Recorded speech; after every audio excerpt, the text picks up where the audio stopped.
Just a few introductions first. I'm Daisy Pritchard and I am the Twinkl RE product owner here at Twinkl. And what that entails is I look after all of the RE product lines, looking at ways we can develop them, looking at how we can create some new ones, and looking at how we can create content that is suitable for our users and yourselves. But before I joined Twinkl, I used to be a teacher, and I was taught for 8 years across Key Stage 1 and Key Stage 2.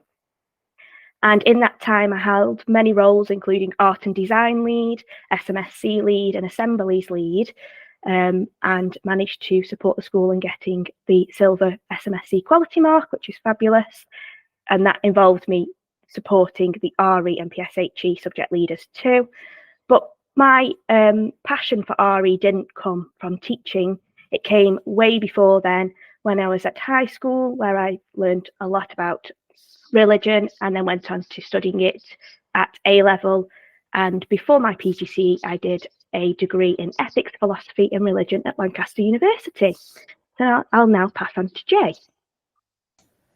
Thank you, Daisy. Hi, everybody. My name's Jay Lindner. I work as the Twinkl Specialist Advisor for RE, for primary. I'm new to Twinkl. I've only been there a couple of months.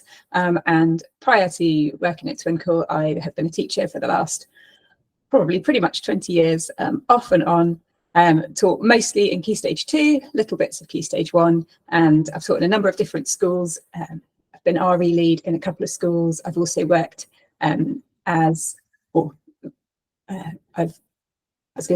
but I suppose in a voluntary capacity, but I've worked as part of a leadership team for a Natro local group supporting RE leaders, and did a bit of work in Norfolk on the agreed syllabus as well. My role at Twinkl is to support the RE team in terms of particularly content and anything that might be sensitive issues, and also to support the rest of the Twinkl team with things of religious sensitivity. And I'll pass over to Paul. Thank you very much, Jay. Good evening to everyone who's joined us. I am currently working as Twinkl's assessment coordinator, although that's only kind of been a recent job. And before that, I was doing the job that Jay is now doing and advising on all things RE at Twinkl. Prior to that, I spent more than 12 years in primary education, working in teaching from EYFS up to Key Stage 2, and leading on RE in a number of different schools as well, leading collective worship as well. And my passion has always been finding ways to engage children in many different things, but particularly RE, and thinking really deeply and making those deep connections in their RE learning. So I'm going to pass back to Daisy. Thanks, Paul. So I've just put at the side here what we're going to cover in this session. So we'll start by looking at the importance of RE, and then Jay's going to talk to us about ways into RE. Then Paul's going to look at using books to support making RE engaging, and then I'm going to finish off the session with looking at artifacts and just a couple of things that we need to be aware of. So I've just popped in there a quote from the Ofsted report in 2013, and I felt like we couldn't start this session without talking about Ofsted, especially as the new report was released last month. When we first originally booked this TeachMeet, we weren't aware when it was going to be published, and it just seemed to have happened to fall in at the right time. So I thought we would start off by just looking at some of the main points from the Deep and Meaningful Religious Education Subject Report. These are just a couple of points I've picked out, and we'll possibly cover some of these in this session at looking at how we can make things engaging to support this. However, as Louise did say, feel free to pop questions in the chat as you go through, or any ideas that you have of how you make RE engaging in your setting. But also with the feedback at the end, if there's anything else that you feel that we could support you with in the future with further TeachMeets, please also pop in on there some things, whether it's you want us to look at the Ofsted review in more detail, because I'm just going to do a very quick whistle-stop tour now. So as Ofsted said in the report, it's really important that people should have access to a challenging and rigorous curriculum that enables people to deepen their understanding and build on the knowledge they already know. So it's all about looking at the depth and not the breadth to help with making sense of our complex world. We've got to be looking at going deeper into a worldview rather than covering multiple worldviews. So just thinking about when you're planning your curriculum, I'm not going to cover the main 6 as we used to, and then look at maybe a worldview like humanism.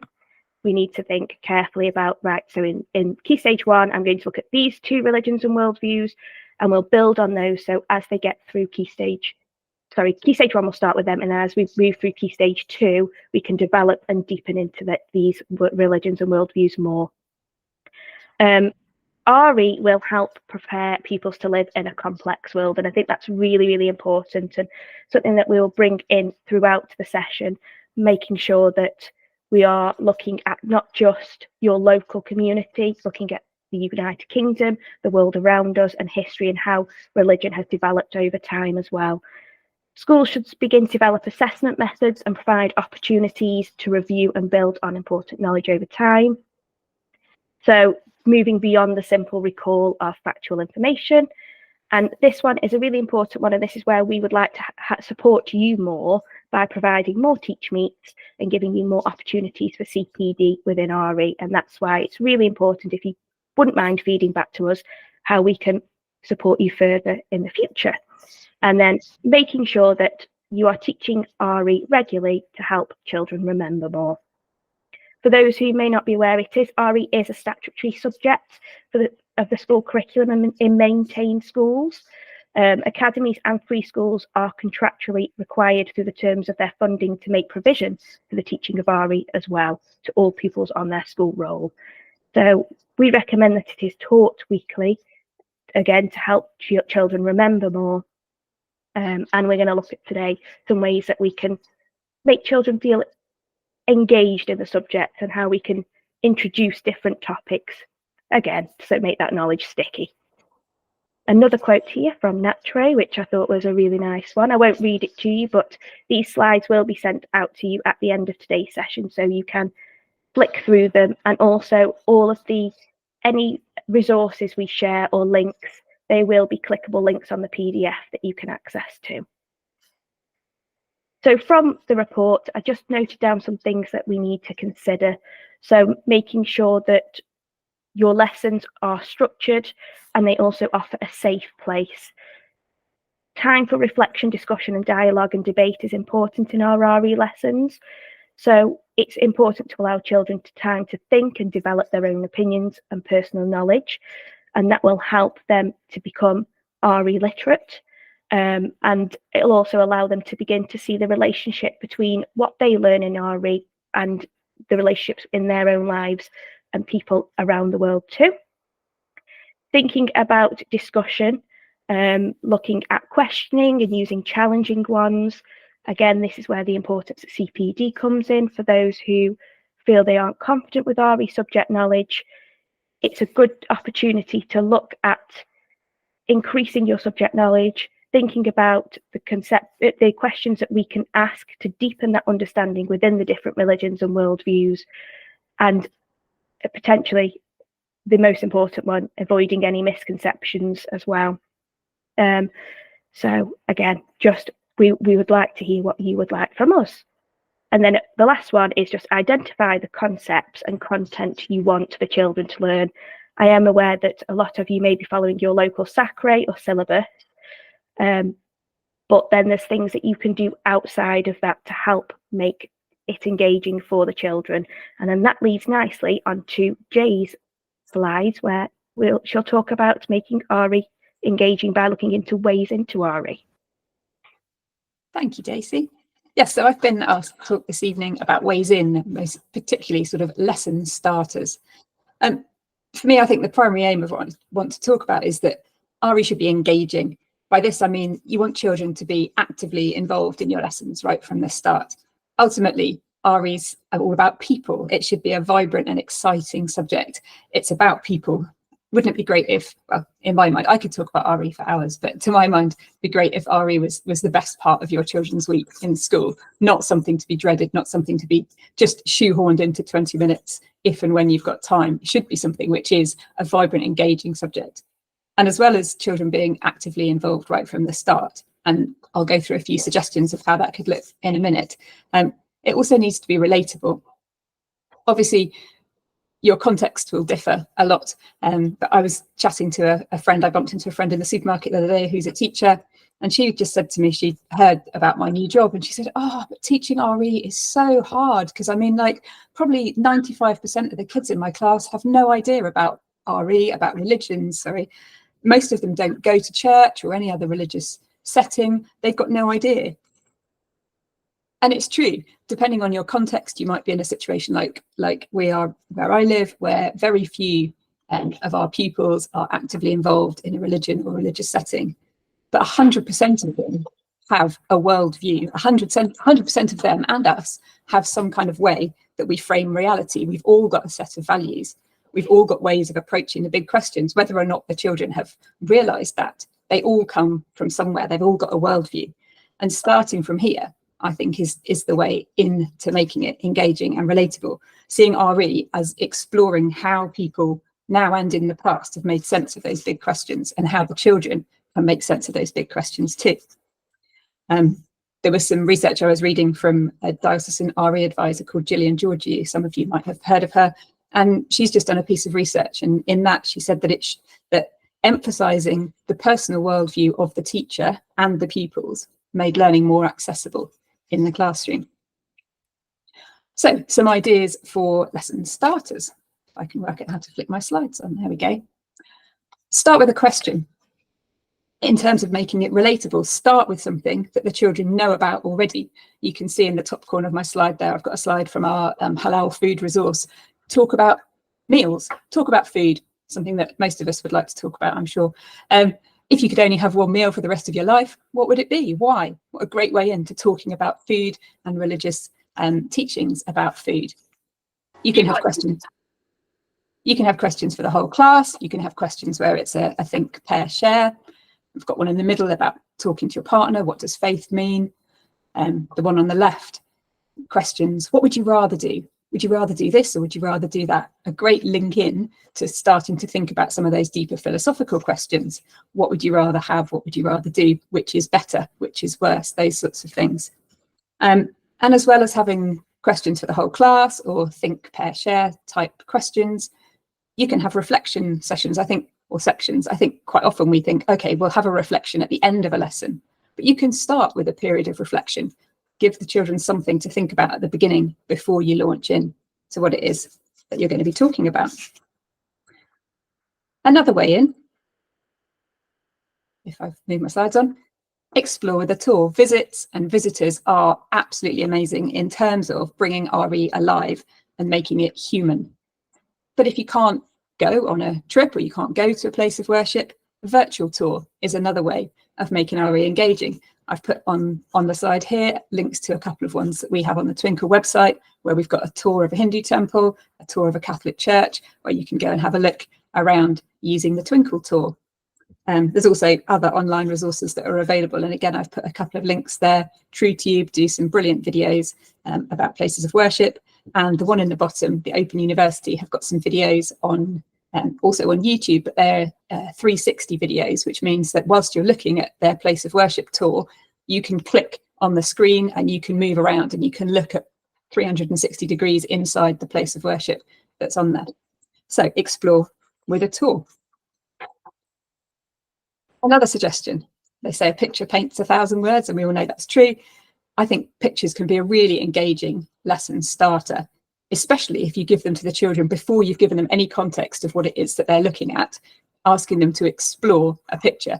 And we've got all sorts of picture packs on the Twinkl website. You can use a picture in so many different ways. You can just put it up on the board. What have we got? But you can also be a little bit more creative in terms of how you might use that picture. How about taking a picture and cutting it into pieces and giving the children different pieces of that puzzle? They've got to go around, they've got to find the other children who've got the bits of their puzzle to make up a picture. You could give them things to find, little bits of the picture that they have to spot. Obviously, those can be harder or easier and more or fewer, depending on the age of the children, what it is you want them to look for, but picking out the key things in that photograph that you might want them to spot. And you can talk about each of those things later.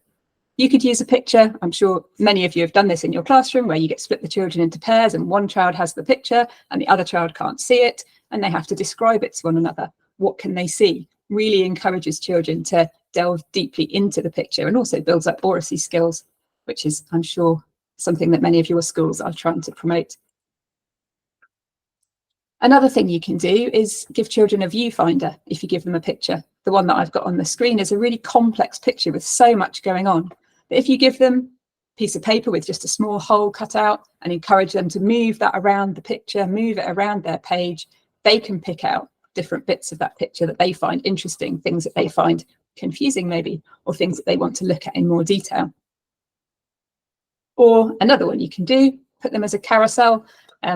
I've used this quite often, several different pictures around the room, stick the picture onto a bigger piece of paper.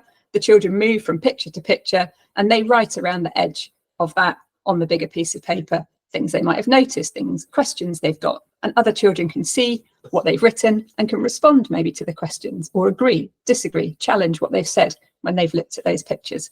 All sorts of different things you can do just with a photo.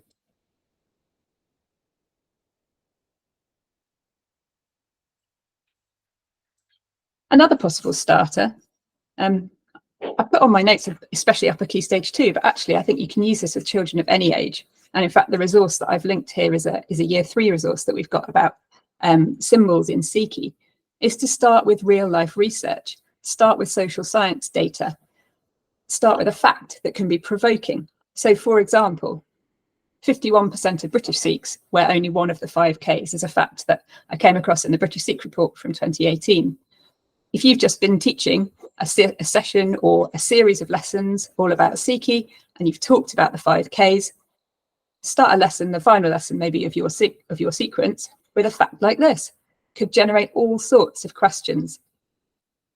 It puts that religion into real world, kind of a real world context. You could ask the children, well, does this number surprise you? Which one of those 5 Ks do you think they might be wearing?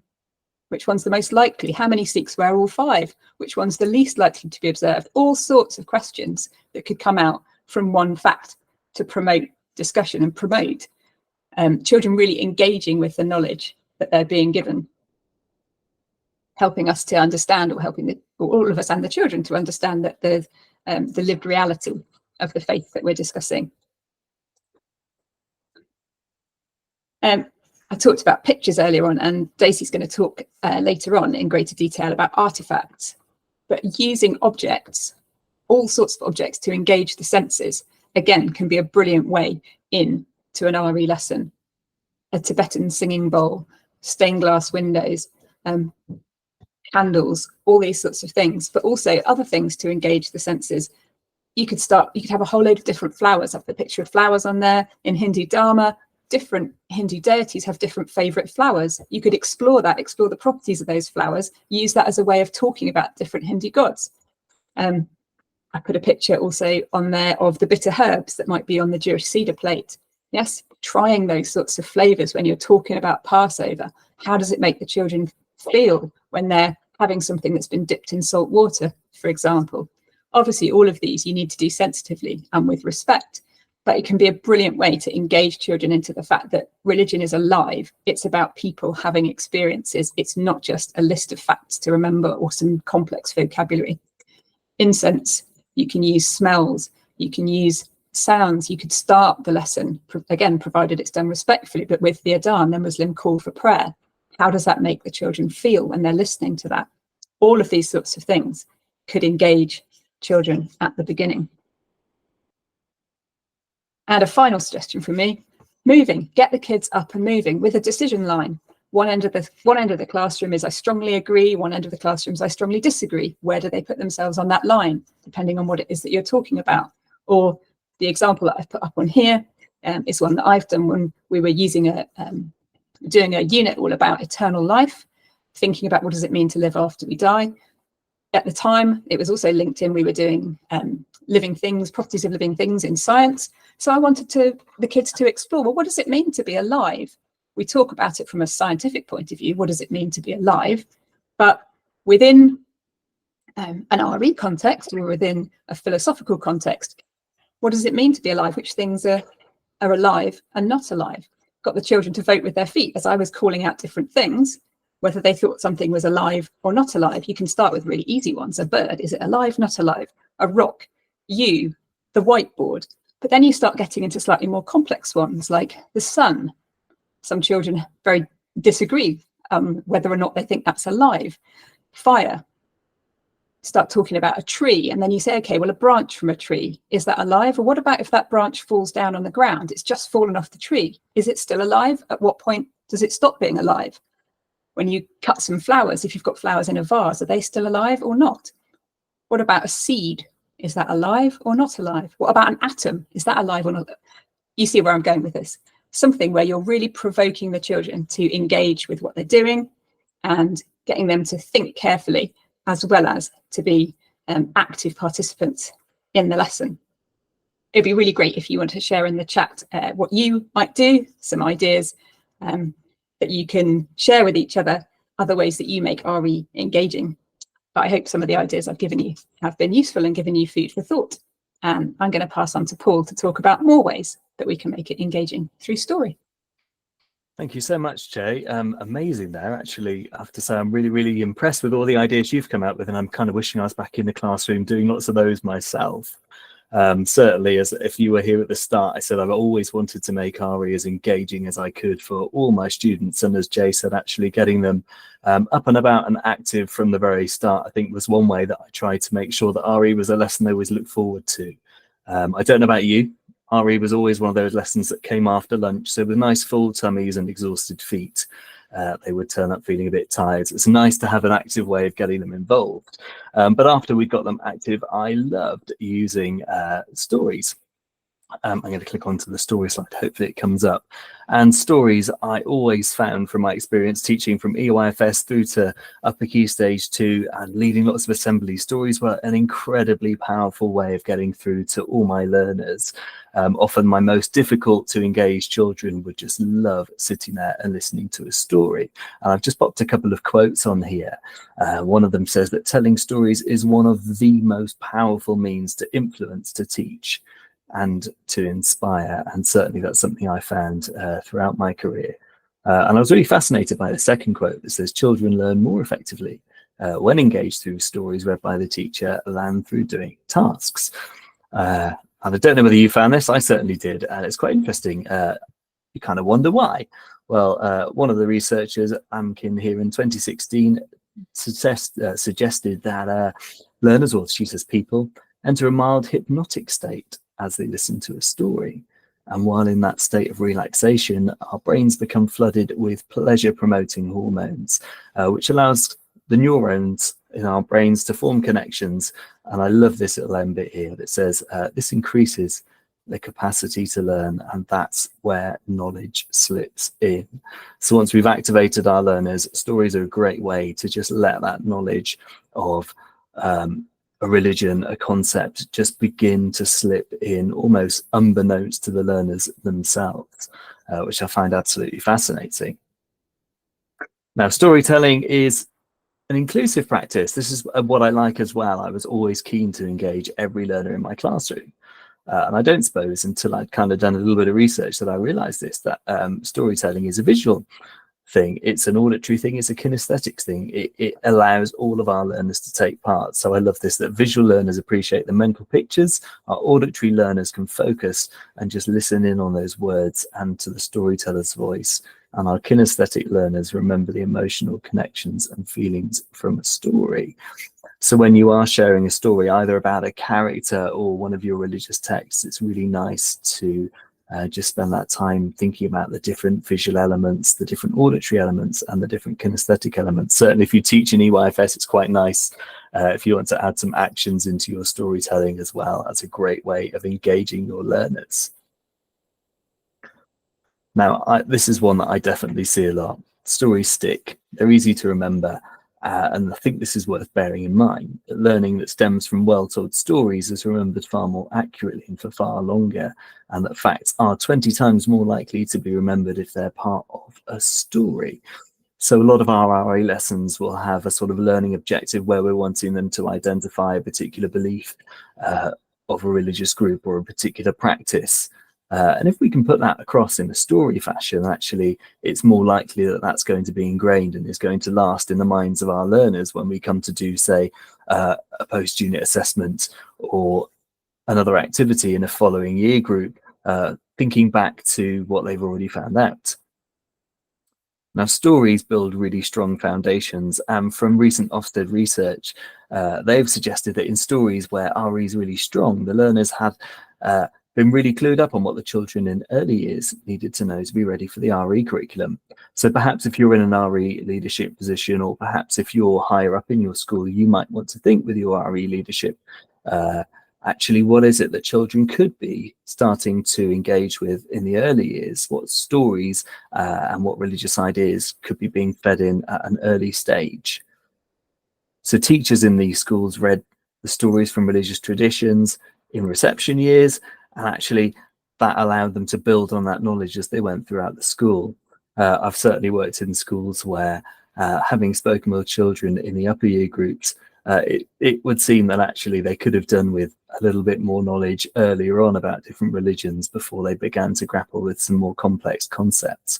So that's something that you might want to bear in mind. Now, we are really lucky that here at Twinkl, our originals team have put together some fantastic and engaging stories that are a really good way to present some religious festivals and ideas to your learners. We've got Ramina's Ramadan, we've got Vinay's Vaisakhi, we've got Deepal's Diwali, and a host of other fantastic texts that are a really good way in and a nice way to think with your learners about different characters and perhaps what these events, what these festivals, what their beliefs, practices and ideals mean to them and the impact they might have.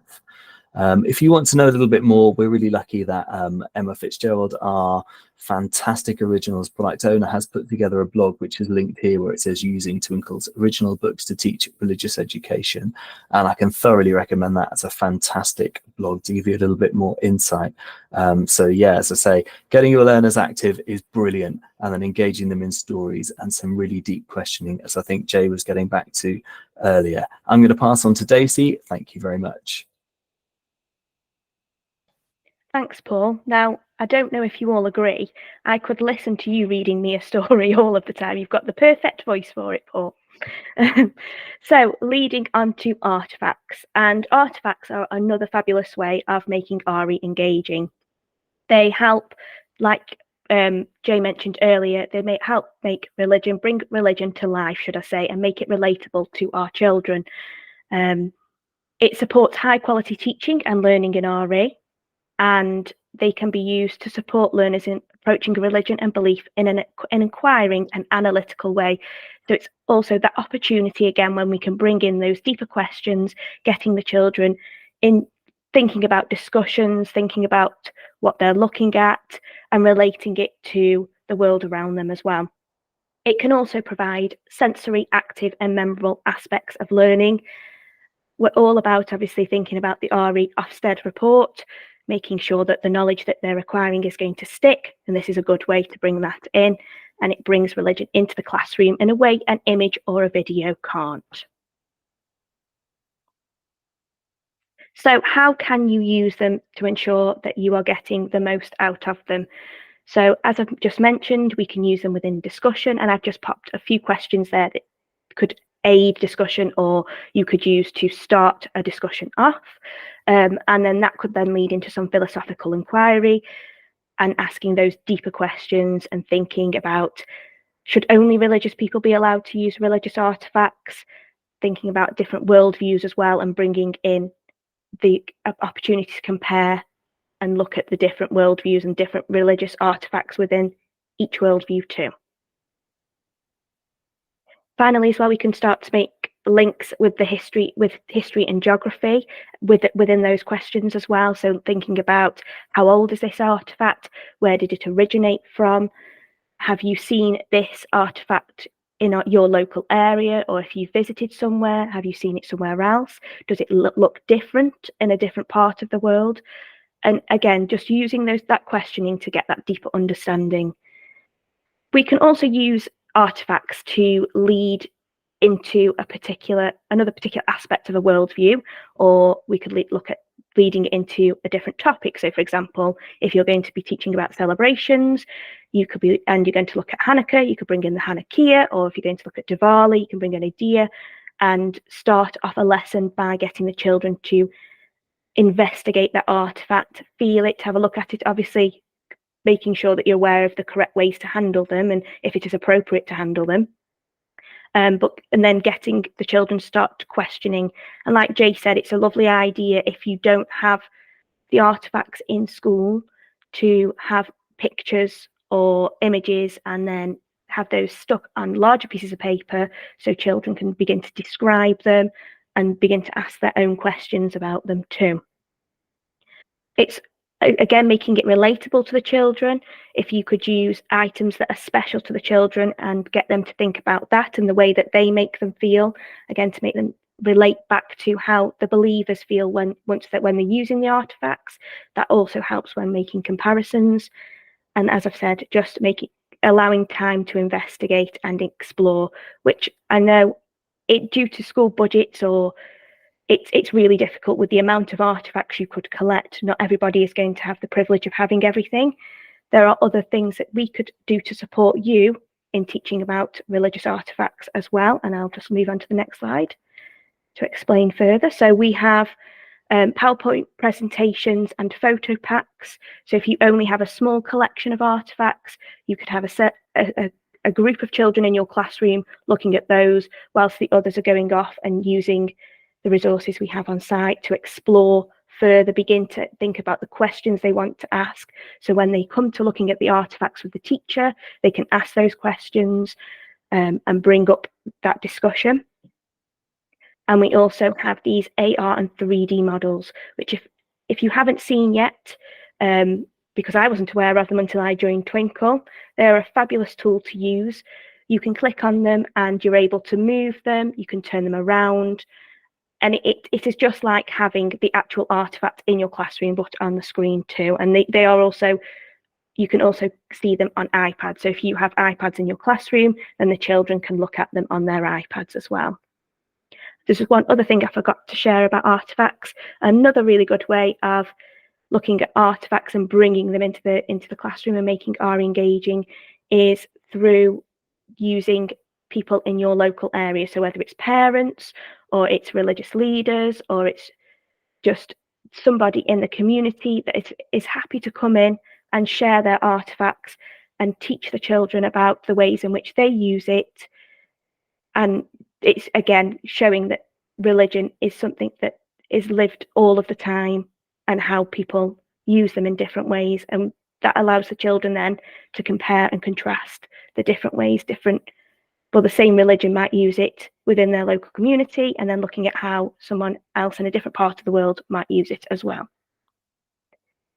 There's just a couple of things, obviously, when we're looking at using artifacts that we need to be aware of, that it's really important to always explain clearly the religious functions and the beliefs associated with the object. We don't want to make any misconceptions and we don't want to offend anybody. Try and avoid making stereotypes by obviously not saying all Christians use this for this or all Sikhs use this for this. Not everybody within a worldview will practice in the same manner and with the same artifact. So it's just making sure you're aware of not stereotyping in that way, and ensuring that you're using the correct terminology to ensure the children do too, as that will help as they progress through the different key stages and help them with their understanding further on up into key stage 2 and then key stage 3 and key stage 4 as well. All religious and cultural artifacts should be stored and handled with respect and sensitivity. I can't say that word today. Sensitively, that's the word. And according to the practices and beliefs of the worldviews it originates from. There are many resources that you can find online if you are unsure on how to handle an artifact, or especially when it comes to religious scripture, which is the correct way to storing it or handling it. So please, before using them, ensure that you are doing the research beforehand and understand the correct practice for it. And then final thing, when looking at images or stories to make RE engaging, just make sure that you yourself are aware of the religious significance, practices and beliefs, so that you don't cause any offence. So again, that's where the importance with the Ofsted saying about RECPD. So if you are unsure, feel free to reach out to the Twinkl Cares team, and anybody on the RE team will be happy to advise where possible, or there are some fabulous blogs that we have on our site that will support. It's just obviously just be aware what you are finding online, because we can't always trust what people are saying, but it's always important to reach out to maybe your local NatTray as well, guidance counsellors and things like that. And that is all for us for now.